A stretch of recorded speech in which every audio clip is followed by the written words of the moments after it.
يا زين قول يا زين قول عن ميلك يا الفيزون. ويلي من البنات اليوم كل ساعة بتجينا بلون، خرب العقل الشباب لما لبس لنا الفيزون. والبنت بتلبس حجاب وموضتها عجب عجاب، من فوق عامر خالد ومن تحت عامر دياب. يا عالم شو اللي بيصير، في زون وجنس وقصير، بدي غني واحكي كثير مش متحمل يا بيه. ارحمنا يا في زون، وخليت العقل مجنون، والشاب بنظرة العيون عم بوكل الصبيه. لبستي في زون الخطر وجننتي كل البشر، بطالي غض النظر بس اللي عيونه معميه. لبست ورحت المجمع في زونك اشتي وبيلمع، شافك واحد ولع وجبنا له الاطفائيه. حجابك صاير بالمره والمصيبه طلعت الغره، ولما شعرك نص وبرا لو ما لبستي هي صغرتي من حجم الكنز حتى يحكوا عنك موسي، وانعكسنا كيد تفزي وبتصيبك هزي ارضيه. لبس الضيق مع الحجاب غير المصايب ما جاب، طير لعقول الشباب وخرب للختياريه. نزلتي ولبست محزق عالشارع والبارد ملزق، جننت الدنيا بجلدك وعذبت العزابيه. ميل وامشي بشارع روقه بعيونك بتشوف العجب، بصرنا لبنت العرب نفكرها باريسيه. شو بدنا في باريس وبرلين، احنا عرب ومسلمين، خلي لبسك ضمن الدين والعادات العربيه. يا صبايا حيرتونا من عاكسكم بتلومونا، ما انتو يلي بتفهمتونا موضات استفزازيه. من شان الله يا بنات وخصوصي بالجامعات، لا تلبسني الفيزونات خفن علينا شويه. يلي بلبسك جننتينا بالجامعة ودوختينا، طيرت العقل اللي فينا وطنشنا دروس الكلية. مين القوة عين الأزعر صار بزعرنتو يفخر، لو لبس الصبايا مسطر بيضل الزعرنجية. بدنا من الجامعات ما نحمل مساقات، يمنعوا للفيزونات عالبنت الجامعية. يلي بتحكي عقلك واعي، لا هالموضة ما في داعي، هلا واعي مش واعي الله يعين العزابية. لبست الفيزون الاحمر بني اسود اخضر اصفر، لكن له عقلك والجوهر فارق 100%. مكياجتي في الف لون، فكرك تعجبي العيون، وطلعتي مثل الرمزون والاشارة الضوئية.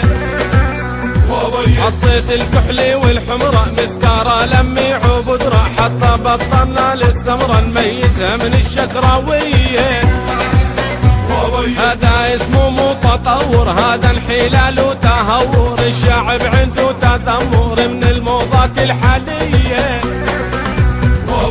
سألناك لا نرتاح مالو لبسك نص وراح، قلتي هذا انفتاح وانتو بزمن الرجعية. يوم يعلي ربوكي على امك وابوكي، ارخوا الحبل وسابوكي تتصرف بحرية. قبل البنت وقبل الشاب كل العتب على الاب، اللي بيقبل بنته تحبه وابنه يصاحب صبيه. والعتب قبل البنات بنحطه على الامهات، وين الخلق والعادات والرغب الاسريه.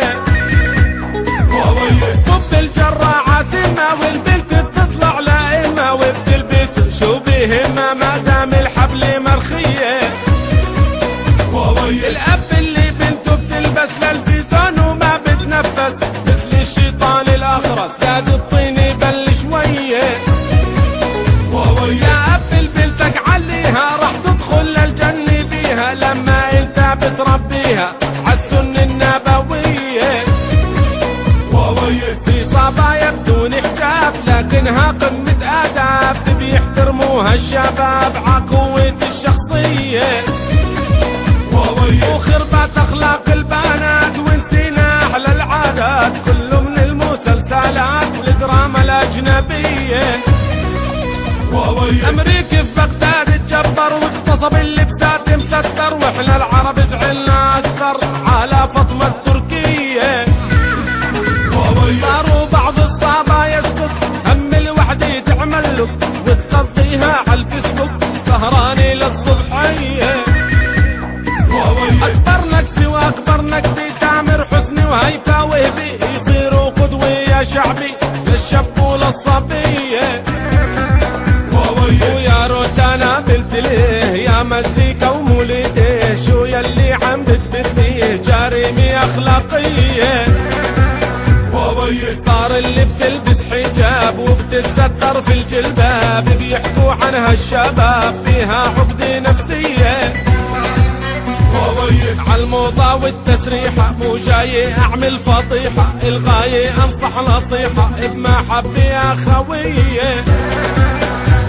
يا صبايا تهدوا كل شي زايد عن حده، بالتالي رح يقلب ضده ويعطي نتيجة عكسية. بنت الحرة مش بالغرة ولا بالموضة بتصبح حرة، لازم من جوا ومن برا تعرف معنى الحرية.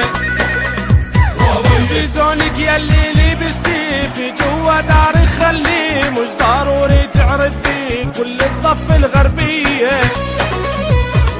علوي بالدار التنورة وبرا خليكي مستورة، لبس الأنثى بيعكس الصورة عن نواياها المخفية. الشاب البدو يا بنات يتزوج ست الستات، ما بتهمه الفيزونات والموضات الغربية. البنت اللي بدها تتجوز للشاب الواعي موظوظ، لازم باخلاقها تتميز وما تفكر بسطحية. وانا مو ضد الجمال والاناقه باروع حال، لكن هذا الحلال واكبر غزوه فكريه. نفكر ان تحضرنا لما غيرنا منظرنا، لكن للاسف جوهرنا ايام الجاهليه. موقع فنجان الفن. يا صبا يا سامحوني وبتمنى ما تكرهوني، انا هيك اسلوبي ولوني بحكي الاشياء الواقعيه. يلي بدك تسأل عني ومش عارف مين اللي غني، رن اللي بجوالك رني يلا بسرعة يا خيي. 0 5 9 5 بعدها 4 9 8 7